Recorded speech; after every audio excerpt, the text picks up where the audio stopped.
It is Thursday. RawMikeRichards.com. I am calling it the All Offside Show. Gambling talk. Why?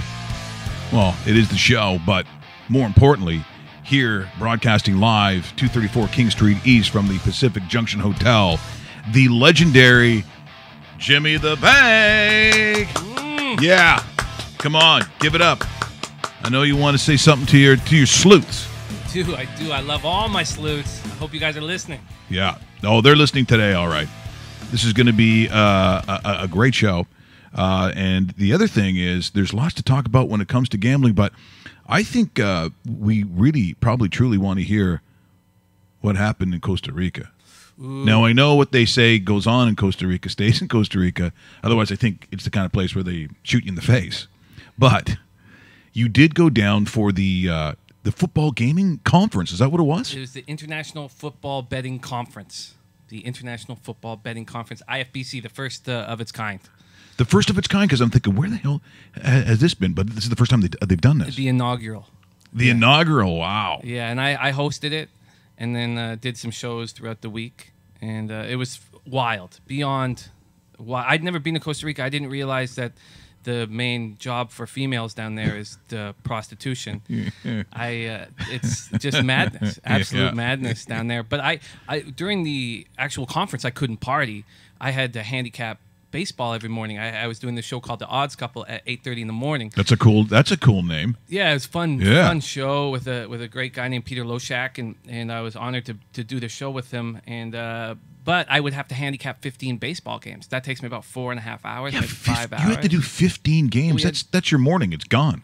Yeah. Well, and so we'd have an open bar all night. We'd be partying all night, and then I would have to leave at 11 and go up to my room and handicap baseball games while they all went to the strip clubs or whorehouses. Yeah. And so Johnny Football was down. He was the big guest. Yeah, so just so you know, so when the news comes out with Johnny Football and he makes an announcement that he might want to get into coaching, that came, I said, you don't want to make that announcement, number one, in Costa Rica.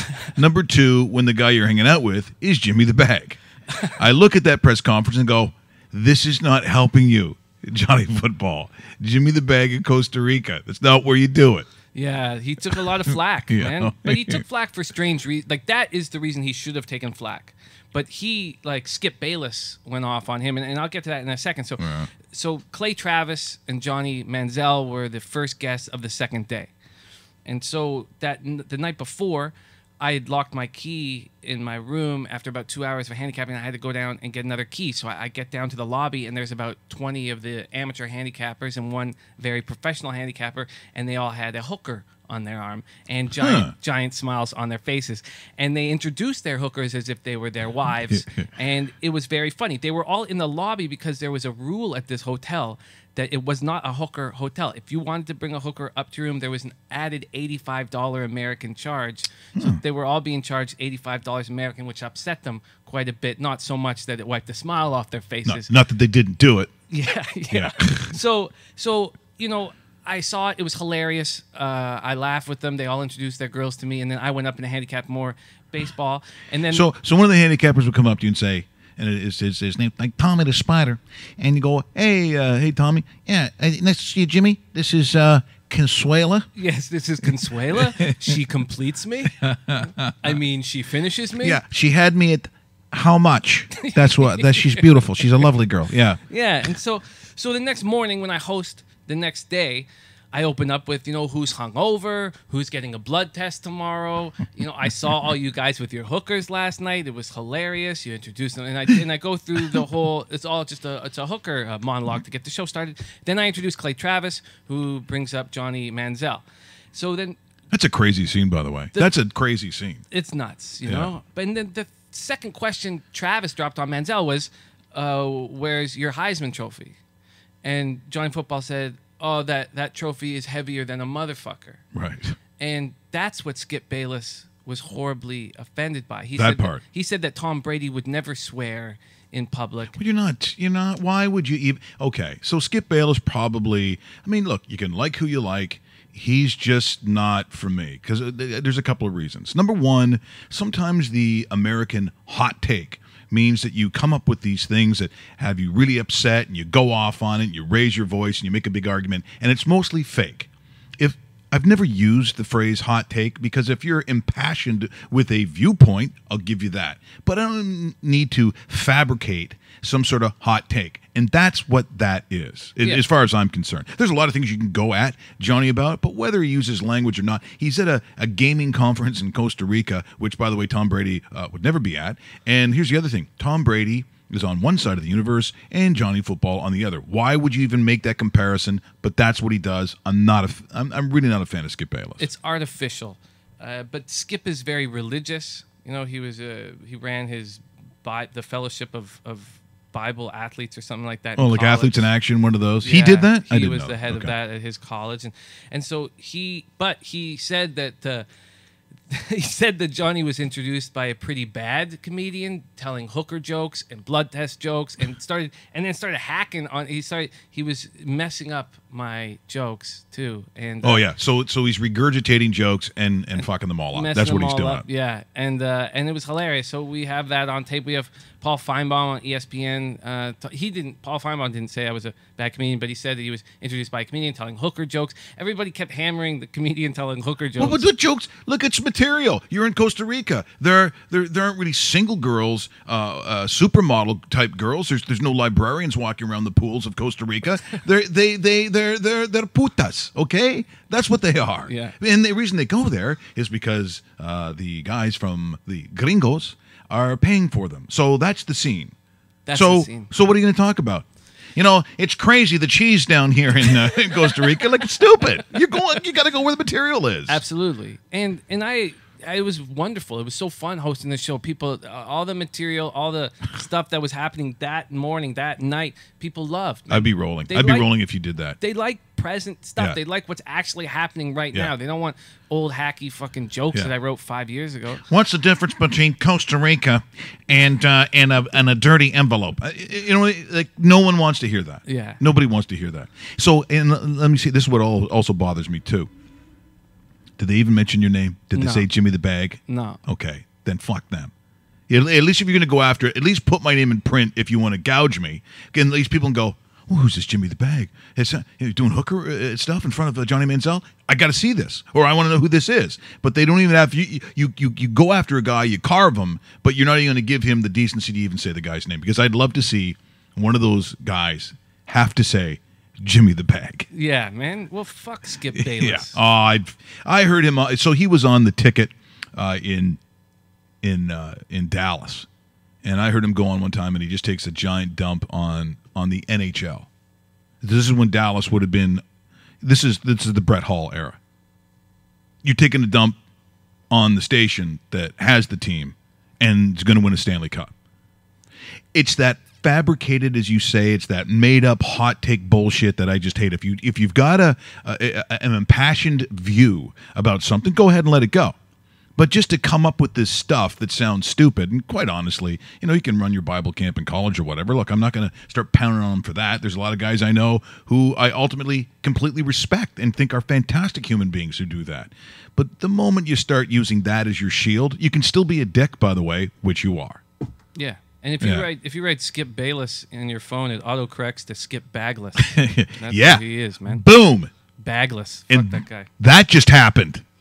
So yeah, man. He's a right-wing religious guy, and they're not all bad. I'm not saying all right-wing religious guys are bad. He is bad. No, it's just, I just don't like. You know, he does those little. And I saw, I guess during the NBA Finals, you know, so I'd be looking for videos to show on the show, and then his thing would come up because he takes his little phone and does like, it's not Periscope, but it's something similar to that, and he does his whole take with his little dog. I'm like, fuck off. You know, I hate that kind of shit. Like, it's of course you guys are all looking for where Mittens is. Oh, fuck Mittens. I'll put Mittens on the barbecue, you freak. No one cares about your shit.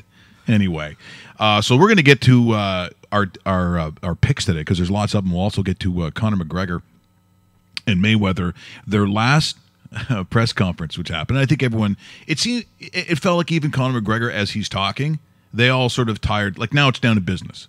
Like, you only got a couple of days. So if you're not ready, you're not ready.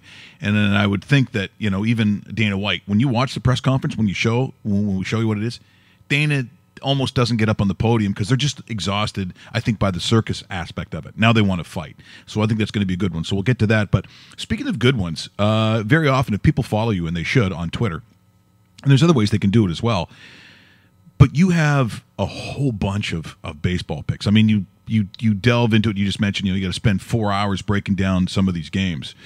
And I said, I got burned the other night thinking that I went through a couple of them. I start looking for some teams that kind of have to win against, maybe they got a decent guy on the mound where they're home or away. And because you go the opposite, you bet against pitchers. So I saw Tommy Milone on the mound, so I go against him. Yeah, automatic fade. And so the Diamondbacks, like I turn on the game and they're up like 6-0, and it's only a couple innings in. Immediately.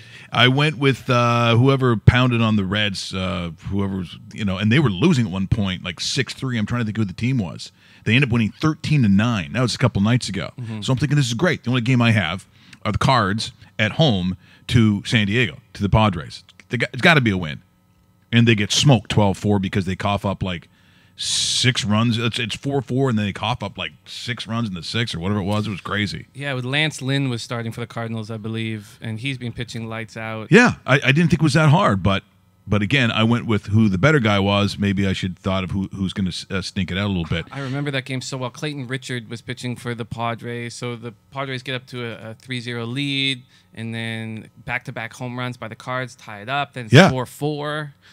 And then everything fell apart in like that 6th or 7th inning. That's baseball, man. That's why I find baseball's really tough. And if you're looking at the game last night, so let's talk about really sort of the highlight of the night when it comes to Major League Baseball, and that's the attempt of a no-hit bid, almost a perfect game by Rich Hill. So it goes into the 9th inning, and you got to figure, like, the pressure is just every pitch now, you're a little tight, and I think even the players on the team, don't you think that the infield's aware of it, the outfield for sure is aware of it? Like, now the responsibility is just as much on you as it is the pitcher. Definitely, and that's why the players leave the pitcher alone. But for whatever reason, and I don't know if this is true because I'm not an athlete, but I really feel like that you let the pressure go. You just start throwing.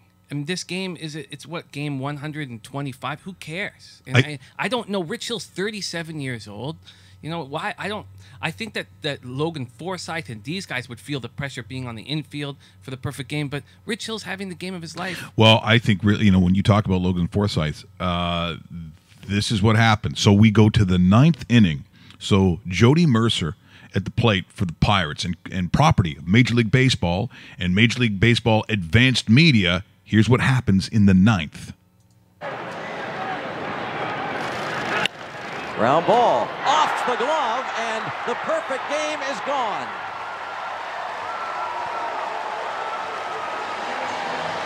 Air Forsythe, no-hitter, is intact. Perfect game is over. That is so tough. And you think, okay, but at the end of the day, you still have the chance for a no-hitter, which is still a big landmark. Well, Josh Harrison gets up. So, I don't know, how many times have we said walk-off this year in Major League Baseball? More than I can ever remember. Yeah. Like, they didn't just invent this term, but we've used it like 10,000 times in this season. And how many walk-offs did we have yesterday? Machado had his walk-off. It's amazing. So, once again, courtesy of Major League Baseball, property of Major League Baseball and Major League Baseball Advanced Media, here's Josh Harrison and the painful, look, it's almost painful to watch for Rich Hill. I don't see how Hill could drive to left. Come on, baby. Toward the wall. Come on, baby. And raise it. Raise the Jolly Roger. No-hitter gone. Josh Harrison homers. 1-0 in a classic. No-hitter gone. Shutout gone. And now the game is gone. That's just heartbreaking to watch. And also, by the way, that was not the Dodgers broadcast. If you're wondering, that was Pittsburgh as the home team. Once again, property of Major League Baseball and Major League Baseball Advanced Media. But my God, that was a tough one to watch. I have a lot of respect for Rich Hill. He also, just like Sanchez, has battled blisters heavily in his career. He's got so much movement. He's got so much movement on his pitches, and he was just going fastball, curveball most of the night and keeping it simple. I think Rich Hill's a class guy, and I think that the Dodgers will have the last laugh. As you know, I hit them hard before the season started to win the World Series. So and I'm a Giants fan first and foremost, so that was a very difficult thing for me to admit that the Dodgers. You're a Giants fan. I am. My family's from California, from San Francisco. Oh, cool. Also, okay, now so we're learning about the bag today. Yeah. But did you spend any significant time in San Francisco, in the Bay? No, not With enough. your parents? My mom lived in San Francisco until she was then she went to University of Arizona, and then she moved to Santa Cruz. And These are great stories. These are great places. Well, my mom met my dad in Vegas. That's an even look. If we're talking Jimmy the Bag, does that not make sense? That's why when I'm in Vegas, man, it's home. Yeah. I wouldn't be here if it wasn't for the city. I was gonna say you should be living in Vegas. I will be soon. Yeah. Are you really seriously? It's the plan. It's the move that we want to make. Can we bring? Because I'll take this whole studio. We'll do the show every day from Las Vegas. Beautiful. Oh my God! You know how bad I'll have no pants on. I'll never wear pants. Speaking of amazing things, I don't know how they do it. I look at the Kansas City Royals, and I look at their skanky start, and I look at their roster. I look at who they've lost over the years. You know, when Kansas City was, not that long ago. They make that goofy run all the way to the end. I'm like, how does this team constantly do it? Terrible start. And so last night, there they are down, 9th inning, to the Rockies. Hosmer, who we've seen before, at the plate. There are 2 outs in the 9th. Once again, courtesy of Major League Baseball and, of course, Major League Baseball Advanced Media. Get a load of this 9th inning.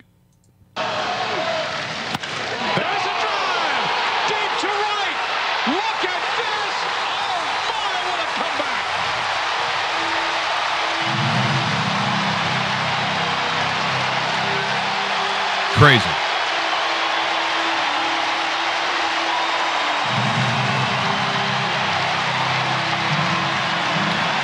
It's just one of those franchises between the Royals, and I'd also throw the Twins historically in this category. Teams that don't spend a lot of money. They're not big markets. They're smaller markets compared to some of the bigger cities. And they historically have these ways of coming back and doing shit, and there they are again. They're one of those teams that rarely do I say, you should be afraid to play those teams. If I'm the Houston Astros with that gaudy record they have, I wouldn't want to play any of those teams. Well, speaking of the Astros, I think they're very susceptible. So do I. But these Royals, they grind and grind and grind, and that's what their Moustakas is about to break their home run record in a season. You know what their home run record in a season? I think it's 17. It's 36. Yeah, I know it's 36. 36. Yeah. But yeah, look at the players they've had of that. I mean, even a George Brett, 36 will be the record. It's amazing. I mean, Russell has 17 when he played for the when he played for the Royals. I believe it. Look at the height on that guy. Oh, I know. There's a lot of things. We're going to show. There's a weird story that came out in the Toronto Star about. This is foreign to me, but setting up on purpose, where you would have multiple dates in one night. I'll get to it, but let's be honest. None of us, no guy is there. We're barely good enough for like one date.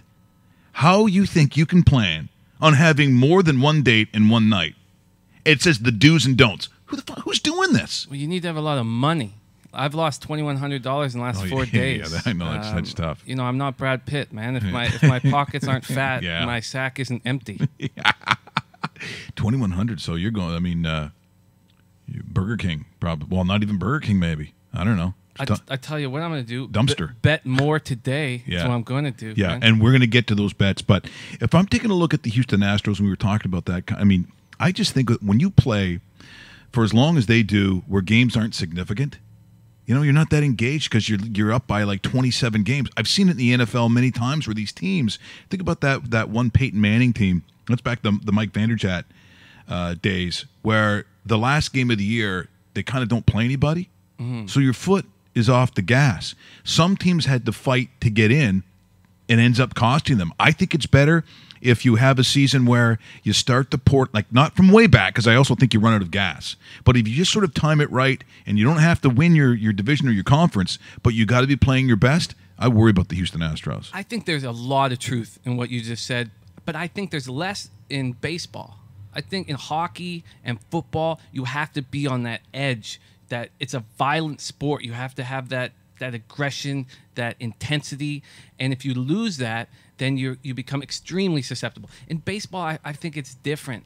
Houston's got to get, they got Correa about to come back. They're going to get Springer back. You want to get your injuries, you know, want to get people healed. I think the biggest issue with the Astros was at the trade deadline, they didn't get reinforcements. No, they didn't do anything. Why? I couldn't comprehend. Yeah. You have this incredible opportunity, and I know they're a smaller market franchise, but it made no sense to not get some reinforcements. I mean, imagine if they got Justin Verlander. Now, I know Verlander's contract's ridiculous and goes on and on and on, but I just think that now Keuchel is back. So when Keuchel got off the DL 5 weeks ago, he was not throwing very well, and I'm going to hammer Keuchel today in a great matchup against Steven Strasburg. Well, those are two heavyweights for pitching. They are, but Keuchel at home and the way he's throwing right now, I feel quite confident in that action.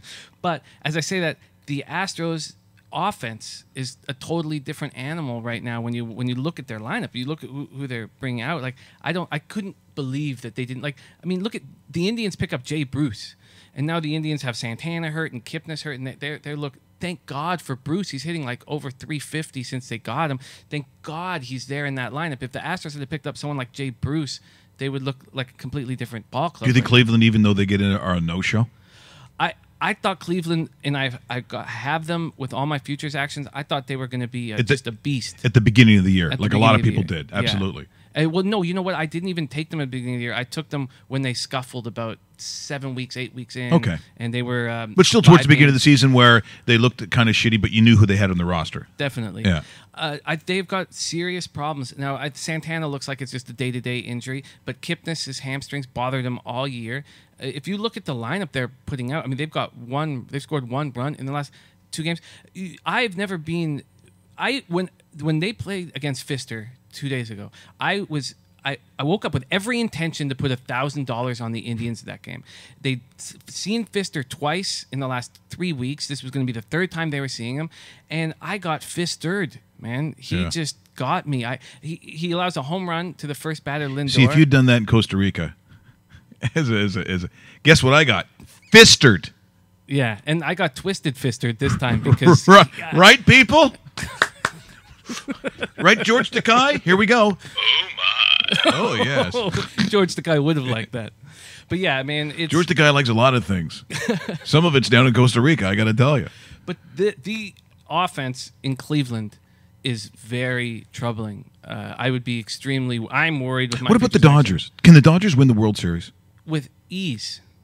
Like, if we're looking at, like, I don't know what the future, what would the futures numbers be now? Not huge. Would you get a 3-1, a 2-1? I think it's like plus 2.5 to 1. I think it's plus 250. If 250. Yeah. That's, I mean, because Clayton Kershaw is going to come back. In fact, they were going to think about bringing him back like even before September, which is stupid. Well, he's got a rehab start today. Yeah. So he's going to be there. Yu Darvish, look, they only need him to be good once every 4 days or whatever during the playoffs. No one cares about right now, so they put him on the DL. I don't think that's a worry. The Sports Illustrated that's coming out right now has Justin Turner on the cover and says, "Is this the best team ever?" The Dodgers lead the league in DL trips this year. They've had 26 players go on the DL. They're doing this all without Kershaw. They look absolutely incredible. I mean, I haven't felt... this team is better than that Seattle Mariners team. And obviously, they lost to the Yankees. That 116-win Ichiro-led Mariners team lost to the Yankees in the ALCS, so it's easy. And that was a freak team, that Mariner team. That was a freak like, everything went well. Everything went right. This Dodgers team has so much depth. So much depth in their pitching, in their fielding is incredible. They just dropped Jock Peterson down when they picked up Granderson. They just look like a finely tuned machine. I'm very confident. In that National League is not going to be tough to get through.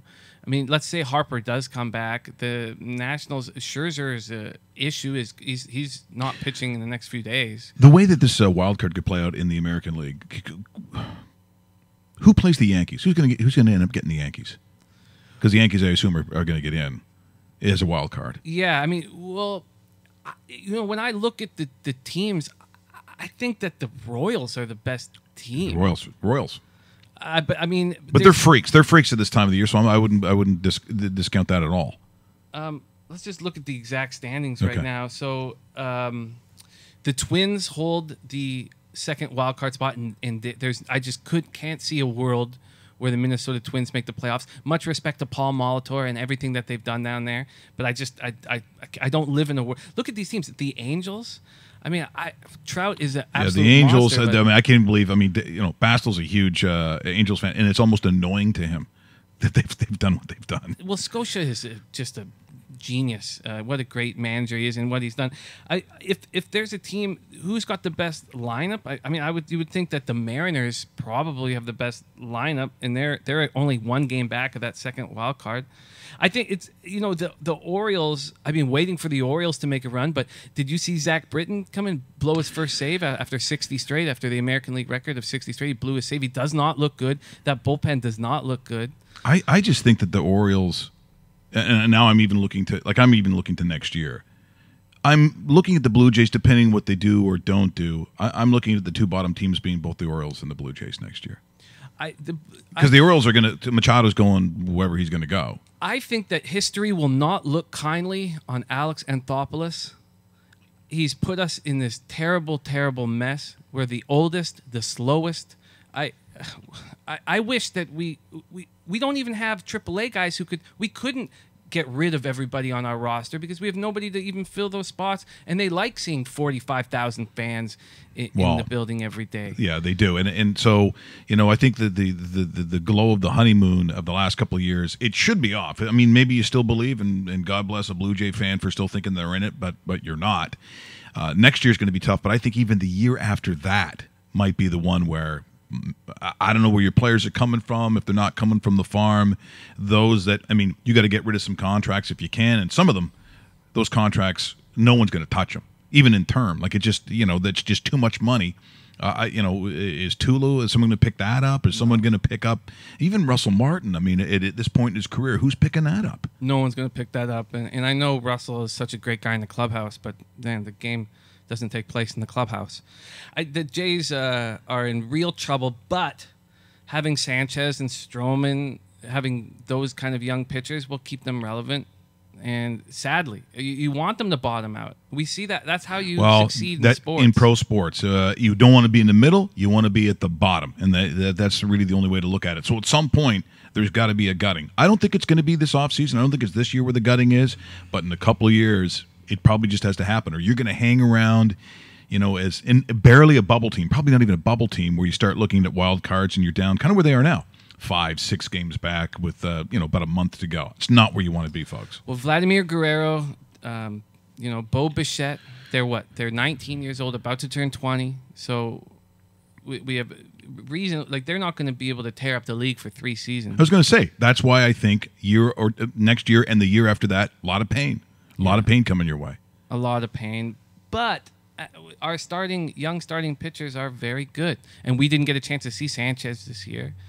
But Stroman is a big game pitcher. I know he didn't look very good last night, but he's a guy you can count on and have faith in. He's probably their number one, their starting day pitcher next year. Yeah. I think penciled in. Yeah.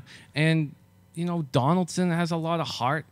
I am a big fan of what he does, and again, I'm not someone who's necessarily bleeds for the Blue Jays. It's just not my thing. I bleed for what it says on my parlay, right? I look at my ticket, and you're my favorite team today. I don't have that kind of association. But we're talking about Donaldson. I think apparently he really likes playing the Tampa Rays. I think he really enjoys that pitching, as witnessed last night, courtesy and property of Major League Baseball and Major League Baseball Advanced Media. The shot back into left. Dickerson will go back, and that one's going to get out.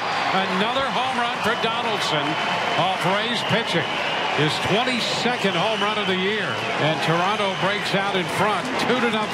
8 home runs for Donaldson in the season series.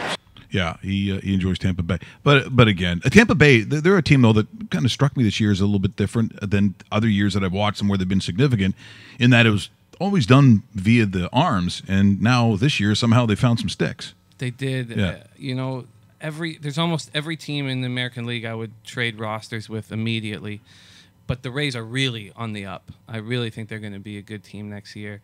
And look what Boston. See, that's the other thing too. So you got Boston, and you've got a really talented New York team that's only getting better. They've got a deep farm. I mean, those are three teams. I think they're going to fight it out over the next couple of years, and I think they'll dominate the American League East. You're absolutely right. We're in terrible, terrible shape. We, as in the Blue Jays. Yes, Yeah. and it's Alex Anthopoulos is who I blame. So you think it's his fault? Like, would you phone him up and say? I don't think. I bet you he doesn't get another job in Major League Baseball running a team for the rest of his life. You're his Skip Bayless. That's what happened there. Well, no, I like him a lot more than Skip Bayless. I like Anthopoulos as a guy. Yeah. I just think he was handling our franchise like it was a video game, and he was just doing it for fun. He was smoking bong hits and seeing if he could. Let's see if I trade the whole farm system, maybe we can make the World Series. Took another big hit of his bong and just got rid of just emptied the cupboard bare, and now we're in such trouble. You're watching RawMikeRichards.com, whether it's directly on our website or on the dedicated YouTube channel. Hopefully you're subscribing. Just hit that little red banner as you're watching right now. Click it. That way you get every single show, always featuring Jimmy the Bag. Of course, we're going to look at some picks as well. Also, again, I love the fan fights. I don't know. They're awkward. They're awful. Guys making terrible decisions. They're drunk. My dad got in a fight. Did at he? a BC Lions game. Oh, yeah. And you know what? Lions fans, they like to fight. Yeah. People don't know that, but they do. I've seen it. I was 6 years old, and my dad, he took one of those giant paper airplanes to the back of the head. Oh, and that set him off? It set him. I guess he'd seen a couple fly by. So when the third hit him, he climbed like 2 or 3 rows and just started throwing punches. And I've got nothing but respect. That's tough when you're pleading your case in front of the judge. Well, that guy. Okay, so what is the fight? Where are we seeing this one from? Roast beef. What is this from? Because I don't remember. Oh, this is the bad one. Okay, you would figure that if you're going to look at a bad fight, it's coming from Oakland. Raiders fans. Now, here's what's weird. In this particular game, I think they're losing. As I say to the Falcons, they're losing. So Raiders fans are fighting Raiders fans. Now, here's this doorknob who's about 110 pounds in between 2 really big guys. Watch what he does. He starts doing like the mo, or the curly, to his giant head. He is a third of the size of this guy. But he's in between 2 other Raider fans. These are all Raider fans. So doesn't it figure that they're just going to go at it with each other when they start losing? Of course they do.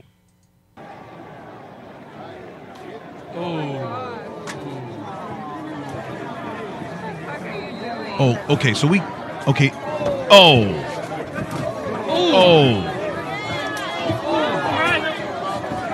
Yeah. See, that didn't go well. He just what I want to see that again. I know I'm gross that way. Like I'm enjoy. I need to go right back to the beginning. Right back to the beginning where the taunting starts. Oh no. And we need to see that again because it's so ridiculous and the ending fabulous. Oh my God. Yeah, that's not a good move. Now it's Gigantor's turn. And not good. Followed by the back hit. And oh, that's too bad. That's too bad. That is, and it brings me back to the your father in the plane. No. And the father of the year goes to. I've seen my dad in 3 different fights, and and it's funny because he always panics and throws a left. And he's right-handed, and it's never successful. Well, so he leads with his left, which is good. If you're right-handed, he's going to lead with his left. But you're saying the left hasn't worked well for your dad. No. Often he'll throw, and right at the point of contact, he'll feel nothing, and it's pretty spectacular. But are there fights at tracks? No, I don't think that's part of the culture, really.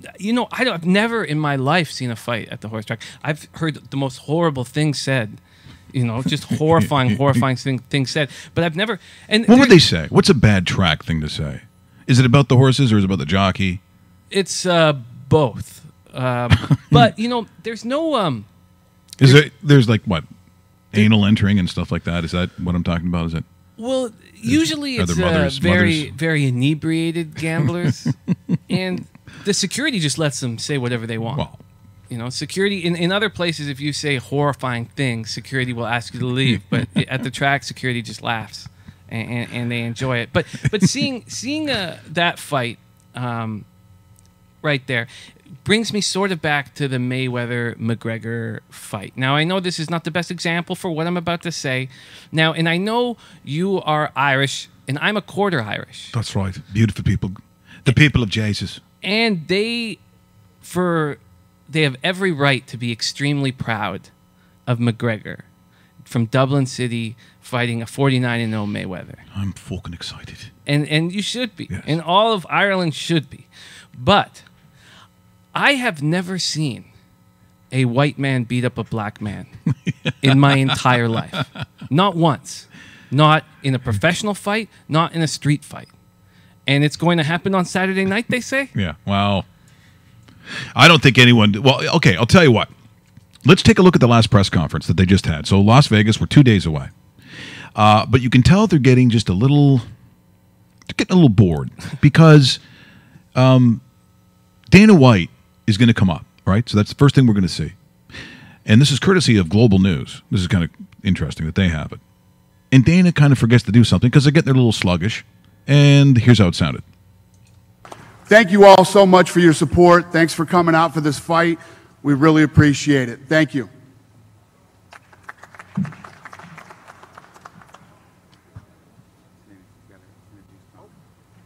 Oops. Sorry. See? Ladies and gentlemen, the 155-pound champion of the UFC, the notorious Conor McGregor. Hear the smattering of applause? Yeah, 5 people clapping. Like it's a golf match? Sounds like I'm telling hooker jokes. Not by you anyway, you little fool, whoever you are. Didn't like that. Hello, guy. everybody. Exactly. Tell that bitch to shut his mouth. Carry yourself with class, mate. Your paychecks will stop coming. We're here now. A couple days out. There's been a lot of these crazy press conferences. This is a lot more subdued, a lot more business-like, the way I like it. Sure. Sometimes. Right. Chewing gum like Barbara I just want to say I'm very Streisand. happy with how the camp has gone. Everything has gone absolutely amazing. I'd like to give a shout out to my team, Coach Kavanagh, Coach Owen Roddy, everyone that's been involved in the camp, my cardiovascular coaches in the McGregor Fast Conditioning Program. We are prepared for 12 3-minute rounds of non-stop pace, and I will go forward and I will put the pressure on him and break this old man. Trust me on that. We are more than ready. However, 8-ounce gloves, he made a big error in my opinion. I don't see him lasting 2 rounds. Ooh. I feel I will have the decision to end it inside 1. Oh. He told you to shut up. Good bitch. Yeah, look, he messed up with them 8-ounce gloves. It was amusing all that as well, but I'm very, very happy with the 8. We usually fight in 4. We're going to fight in 8. Keep your hands up, keep your hands down. I don't care. I'm going to break through whatever's in front of me. And that's it. Thank you all. I really appreciate the support from everybody back home, all over the world. It's been very humbling and motivating to me. That's why I've put in the work. You see the work put in from me compared to him in this camp. I've taken this very seriously. I've had referees in camp. I've taken the Marquess of Queensberry rules very seriously, and I will go out and I will perform. I'm not going to look to implement anything. I'm going to outbox this man at his own game. That's how skilled and how much of a different level I am to him. So there it is. There's the notorious one. There it is, Conor McGregor. Yeah. But once again, property of UFC and courtesy of Global News. So what do you think of that? Well, they certainly look bored. I mean, I've heard a lot of people say that because McGregor is not a boxer, because he's coming from a style that Mayweather's not used to, that's his secret weapon, and that's just ridiculous. I don't think McGregor gets one clean shot on Mayweather in the whole fight.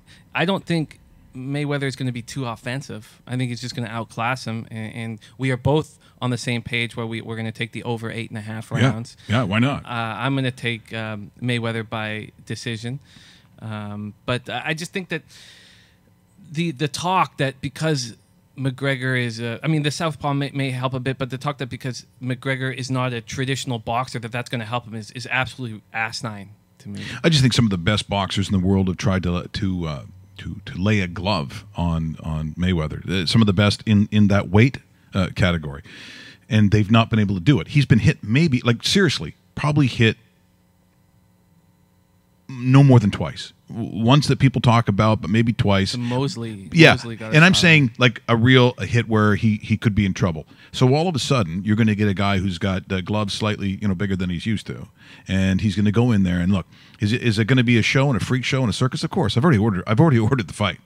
And now, look, we were going to do something that night, but things just got a little tangled up, and we've got something big happening. And once we get in after Labor Day, I got a whole bunch of announcements on where this actual show and is going, and to tie everything in and try to do it earlier for the fight, which is what I wanted. Unfortunately, it's not going to happen just because I didn't have enough time to get this done. So if you were wondering about that event I kept talking about, which I do sometimes, there was too much going on. But that doesn't mean I'll be sitting there. I've ordered the fight already. And I just think that trying to all of a sudden become the best boxer of that time when you're not a boxer is just extremely difficult. I wouldn't put anything past Conor McGregor, but the odds of it, is it possible? It's always possible. But I still don't even see, the puncher's chance or the lucky punch. I just don't see that happening. Absolutely not. And I'm so thankful that there are all these McGregor fans putting all this money on McGregor, because we wouldn't have the opportunity to make money if that wasn't happening. If it goes to a decision on most books, and once again, it's 325. A 3.25 times your money. Yeah. So why would you? I mean, I can even see that. I mean, I don't know if you want to back it up. Now, some people also like the technical or the disqualification. They do. So I think people are thinking that for some reason, Conor will then lose himself and then kick him. and you think about it.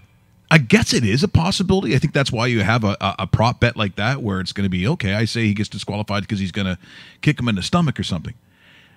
After this kind of training, I just don't I think that would be a wasted bet. I'd be very surprised if that happened. I would be shocked if that happens. I've heard a lot of talk of that. Mayweather by disqualifications at plus 900, 9-1. Mayweather, and this is on Bet365, Mayweather by unanimous decisions plus 300. But people are taking the under in this fight, and it's just mind-blowing. So right now, the under. Yeah. See, I don't see that. So over 8.5 rounds is plus 110. Over 9.5 is plus 140.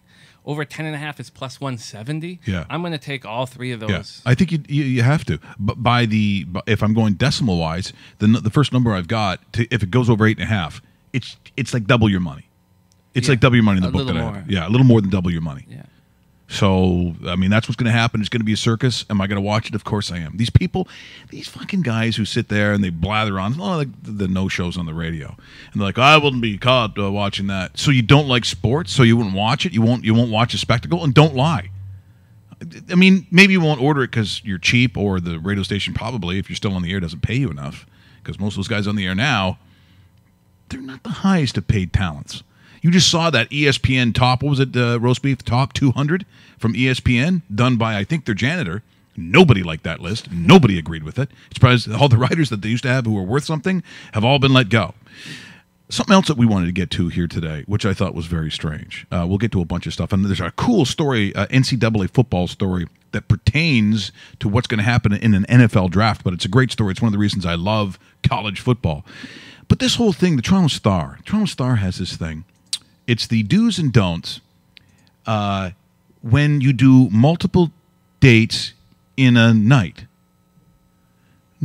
Almost no guy, okay, maybe Tom Brady if he were single.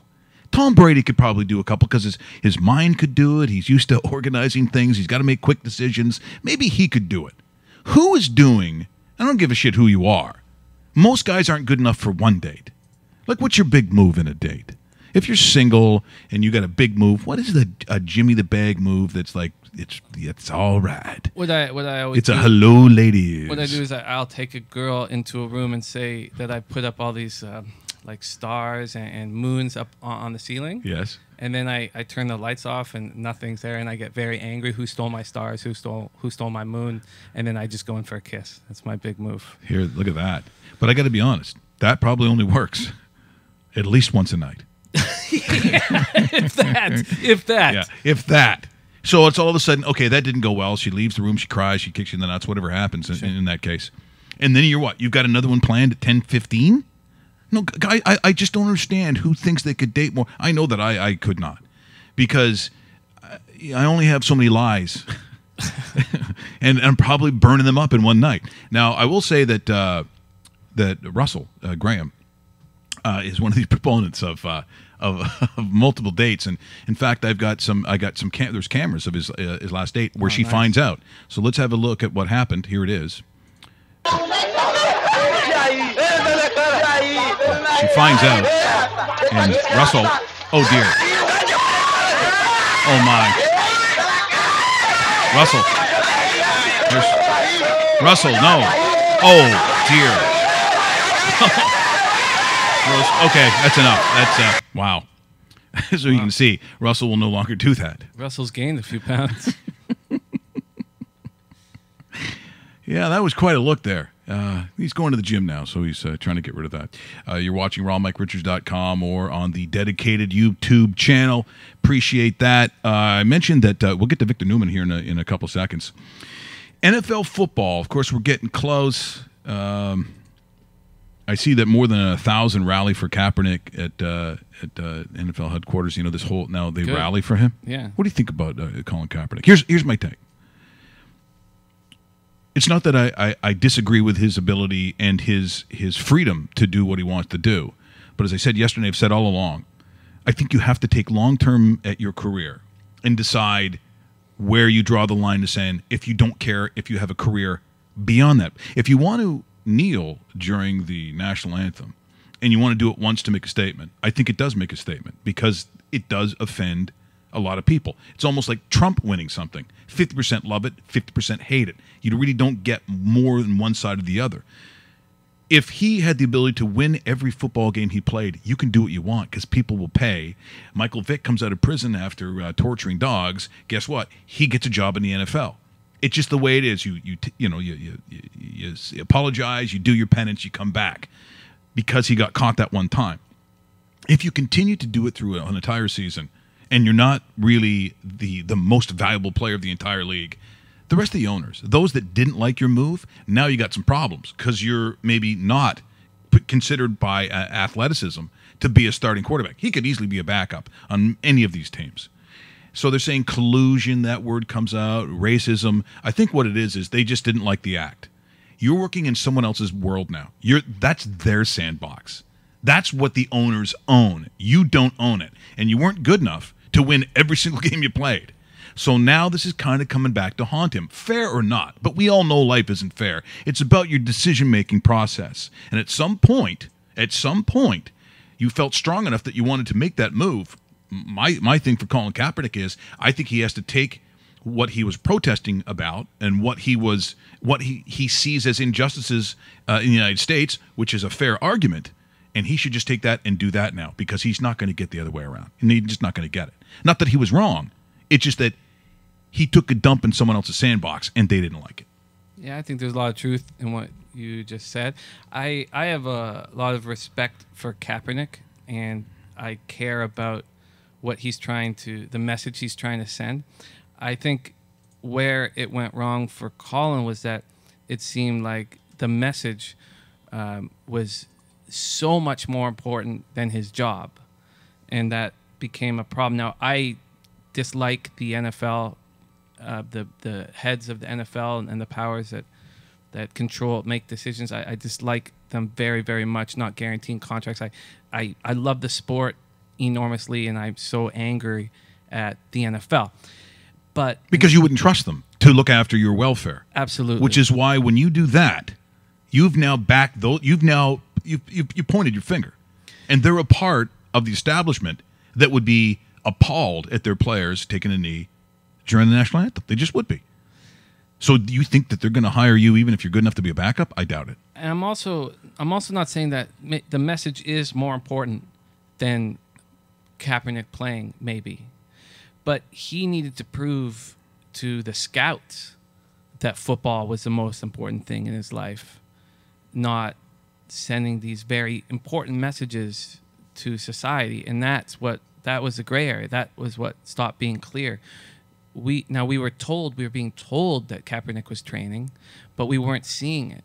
And if anybody needed to be working heavily with a quarterback coach, it was Kaepernick. Mm-hmm. I mean, his feet, he's got such great raw ability, but he's got problems in the pocket.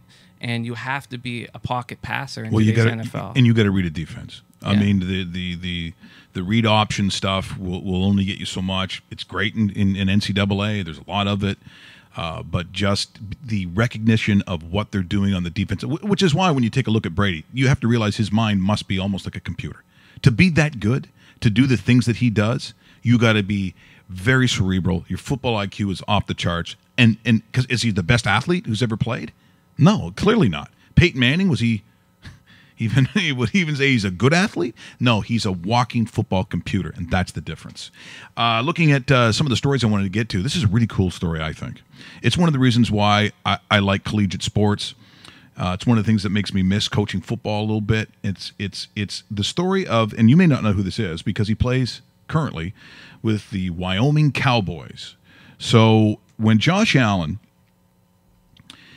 is at his first sort of junior college, right? That's what a lot of them do. They go to junior college.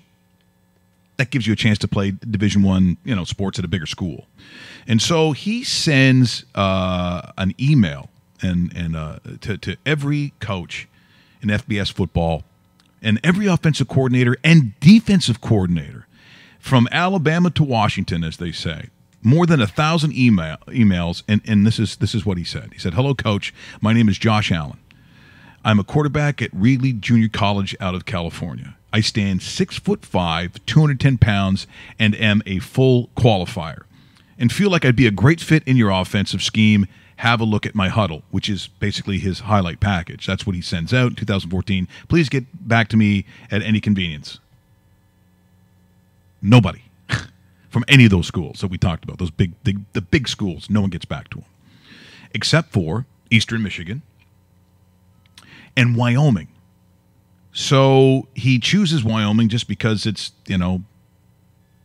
I think actually Eastern Michigan withdraws their offer. And so he goes to Wyoming. He goes in, and his first year at Wyoming, he throws for more than 3,000 yards, 28 touchdowns. And so you could have gone to the draft and been selected as one of the first players, but he decides to come back. He decides to come back for another year at Wyoming. And then a guy like Adam Schefter said, well, there's a personnel director who said this week you can put it in the books, Josh Allen will be the #1 pick in the NFL draft next year. Wow. So he went from we don't give a shit, we don't care who you are, we're not impressed, to he could be the #1 pick in the NFL. Now, courtesy of ESPN, the good work that they do. This is Josh Allen deciding, and just listen to what he says, and look how young he looks. This is the decision he makes to come back, and this is one of the reasons I love NCAA football, the kids in it, and courtesy of ESPN. I went out to dinner with my family. It was actually the day after the national championship game. We went to a small town called Los Banos, and I had my mind set. And I told them I was declaring the next day. And as soon as I said that, there was a super uneasy feeling in my stomach. And I went to bed that night, and I couldn't sleep. I got out of bed the next morning. Coach Vigen, our offensive coordinator here at Wyoming, called me, and I declined the call because I just couldn't talk to him and tell him that I was declaring. So at that point, I knew there was something wrong. And I'm a firm believer in your guts, always undefeated. The NFL is going to be there next year. If you declare too early, you could be out in 4 years, and there goes your hopes at a 15-plus NFL career, which I hope to do. The way the bowl game ended. Allen looking downfield, intercepted. A high-risk throw, and BYU salts it away in San Diego. Catastrophic decision. How much of a factor was that? And you want him to come back? It was big, and you know, I hate throwing interceptions, and to end my season on an interception where we were down 3 points and try to force the ball into double coverage across my body, which is a mistake that I've made in the past. And you know, I got to sit down this past offseason. I got to, you know, evaluate my film and understand things that I can't do. Last year, felt rushed at times when I really wasn't, and being able to win within the pocket is, you know, what is necessary to do at the NFL level, and starting to develop good habits is what I'm trying to do here in college. There was one personnel director who told me this week that you could put it in the books, Josh Allen would be the #1 pick in the NFL draft next year. When you heard that, what was your immediate reaction? You know, it's a really cool feeling to have him, you know, say that, and have him talk to an NFL GM who thinks that I could be a #1 pick. But you know, was at the time 363 days away. So I know there's still a lot of things to do. There's things that I want to accomplish here at Wyoming before I turn my attention to that. What a cool story that is to me. And so if you're watching that now, don't you kind of want to look? Wyoming is not a school that's going to get a lot of national television exposure. But don't you think after watching that, you kind of want to see how he does? Oh, yeah. Like that's such a cool, it's such a great story that's why I'm always intrigued by, and people say, what do you talk about college football? Well, if you like the NFL, I just actually got from DraftKings. They want to come on next week and talk about the NFL and, you know, what they got coming up. They got another new, you know, crazy way to win a whole bunch of money. But if you want to see how a guy's going to play, understand where he comes from. Understand what the journey was. Understand the conference, his coach, the offense they run. I mean, Jameis Winston, people said, how good do you think he's going to be? You know, because he said this and he did that. I'm like, yeah, but Florida State ran a pro-style offense. He's going to be fine. He's used to the pocket. That's what he wants to do. The bigger challenge was Marcus Mariota under Chip Kelly from Oregon, running that crazy, running a play every 19 seconds stuff, because that's just not how it's done. So you would assume the guy who had the harder learning curve was Marcus Mariota. Watch what Tennessee does this year. The Titans could be a team that win a lot more games than people think. You know, it's hard to have 100% faith in the Titans when Mariota's injury issues keep rearing. Well, that's what would change it for sure. And it's too big of a possibility. He's not made it through a full season. Yes, their lineup looks great. I mean, you know who I like is the Bucs. I like Tampa Bay a lot this year. I think they're going to be very, very strong. But I just worry about Mariota. I mean, how many more leg injuries can he have before he's done? Well, the body only takes so much. And again, like as I said, Jameis Winston's also a different body type. Mm-hmm. You know, and it's suited, you know, for that game. So I'm not surprised that you talked about Tampa Bay. Now, we said that this person was going to come in. Now, I know he said he's lost like one game for the last 3 weeks. Oh. And so I think... yeah. Oh, it's so nice to hear that he's coming back. I know he's got no love for the bag. And it shocks me, Vic. I have so much love for you, my mom, my grandmother, my great-grandmother. All have so much love for you, Vic. Let me stop you right there, all right? It's a goddamn snow job. I don't need to hear from you and your terrible stories about Costa Rica and damn prostitutes. You looking for your food out of a dumpster, coming in, and I know you're on the damn pot, all right? I know you're kind, I know your type. And you stay away from Victoria. That's what I'm saying to you. Although I do want you to say something. I want you to say hello to your damn mother, all right? You tell her Victor said hi and hope she's doing well. With that disgusting father of yours who gets in a fight over paper airplanes. Let's get to the picks right now. I've lost one game every week, and it makes me very upset, especially for the ladies like Jimmy's mother, Agatha. Here's the first game you're going to take. Tonight, the Winnipeg Blue Bombers are going to play the Montreal Alouettes. It's -1.5 for the Blue Bombers. I'm going to tell you right now, they're going to win that game outright. They're one of the hardest teams in the CFL. And the Montreal Alouettes can play defense, but not enough to stop 1.5 points, so that's what you're going to do right there. So tell me there, Timmy, what do you think of that pick? I like it, man. Bombers. I'm writing it down. That's very astute. Let's get to the second game. The Saskatchewan Roughriders traveled to the Edmonton Eskimos. Let me just say this. Saskatchewan played the game of their life last week, and I think the odds makers are hanging out with Timmy the Bag and Smoking the Pot. It's Jimmy, Vic. 5.5 is a gift under a touchdown for the Edmonton Eskimos, so you take the 5.5. Here's else what's going on for Victor Newman. The BC Lions and the Ottawa Redblacks. BC Lions were terrible last week, and Ottawa cannot score, so I'll tell you what, the total is 55. You're going to take the damn under. Just like the odds on Timmy the Bag passing the bar. And I mean the logsam, not the one where he drinks his face off, shoving Jamesons down his face like he's never going to see it again. You disgust me. Vic. And finally, when it comes to the fights, here's what you're going to do. 8.5 rounds. I believe that fight goes the distance. What if you're going to double your damn money? That's how you do it. So Conor McGregor, Mayweather, over 8.5 rounds. And that's what you're going to do. You know why? Because I'm Victor Newman. You got that, Timmy? I do, Vic. And it's Jimmy. I'm sorry. I just stepped out of the room there for a second. I didn't realize that he'd come in. That's really it's quite a shame. So if you missed his picks, this is what he took. If you look up in the screen right here, what a tremendous theme that is. So he took Winnipeg minus 1.5. That number changed a little bit. It was actually 1.5. Whether that's going to make a significant difference in the CFL, I don't know. Also, he took Edmonton Eskimos minus 5.5. He took the under in BC because BC we're not sure which quarterback it's going to be. It could be Lule, could be Jennings. Lule was hurt. He came on for a brief time, but Saskatchewan just destroyed BC. I'm going to take the under, or at least he is. I'm going to take it as well, and he's also on the 8.5. Now, do you think that the Mayweather fight goes the distance? I do. I think it goes the distance. And if it does, and it's a decision, which I think would be, that's also 3.5 times your money, something like 3.25. It's huge. Unanimous. Now, what about for you? If you got some picks going on, do you got tonight? You got a little baseball. What do you got going on? Yeah, I really like Houston and Keuchel.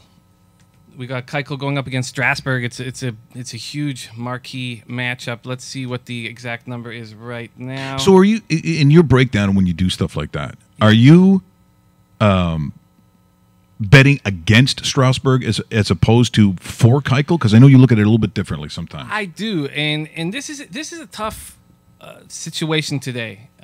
There's a lot of marquee pitchers going today, other than, of course, for the Toronto Blue Jays, who have brought up Tom Kohler to get destroyed by the Rays today. So I think the Rays are an easy pick over our beloved. So what is it? What is it for? I would take the run line in that game. It's 9 runs. Now Cobb. No, the run. So the actual. So not the money line, the run line. So minus 1.5. What is 2? Sorry. Yeah. Well, you only get plus 1.5 with the Jays. But if you're taking the Rays at minus 1.5, you get plus 140. That's a great bet. That's huge. That's a great bet. But decimal wise, what's that? Because we always deal in decimals here. You're a real gambler. I'm more in the fake world. Sure. Let me switch it over to decimal. So this is with the run line, you get 2.40 with the Rays. That's pretty good huge. money. That's huge. Would you take it? I'm going to take it. Yeah. Okay. Well, there you go. Give me the bag. It's another situation with Cobb having a short DL stint.